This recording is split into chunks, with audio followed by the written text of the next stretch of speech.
જાફરાબાદ ખાતે તારીખ 20/4/2025ના રોજ જાફરાબાદ નગરપાલિકાના કોમ્યુનિટી હોલમાં દલિત સમાજના નિવૃત્ત કર્મચારી તેમજ બદલી થયેલા કર્મચારીઓની કદર રૂપે સન્માન સમારોહ યોજવામાં આવ્યો હતો।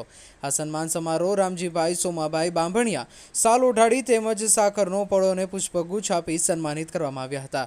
આ તકે નાગેશ્રી પોલીસ સ્ટેશનમાં ફરજ બજાવતા પીએસઆઈ ચાવડા સાહેબની વડોદરા ખાતે બદલી તથા તેઓનું સન્માન તેઓના પ્રતિનિધિ જાફરાબાદ મરીન પોલીસ સ્ટેશનમાં ફરજ બજાવતા રમેશભાઈ રાઠોડને પીએસઆઈ ચાવડા સાહેબ વતી તેઓનું સન્માન કરવામાં આવ્યું હતું।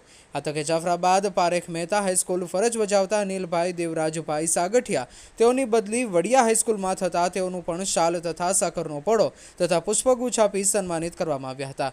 આ તકે સુરેશભાઈ મહેશભાઈ જાદવ તેઓ બલારા પ્રાથમિક શાળામાં ફરજ બજાવતા તેઓની બદલી તથા તેઓનું પણ સાલ ઓઢાડે તેમજ સાકરનો પળો અને પુષ્પગુચ્છ આપી સન્માનિત કરવામાં આવ્યા હતા।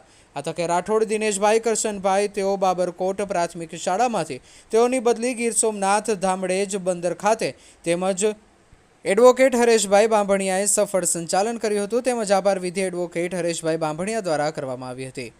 રિપોર્ટર ઇમરાન શેખ, જાફરાબાદ।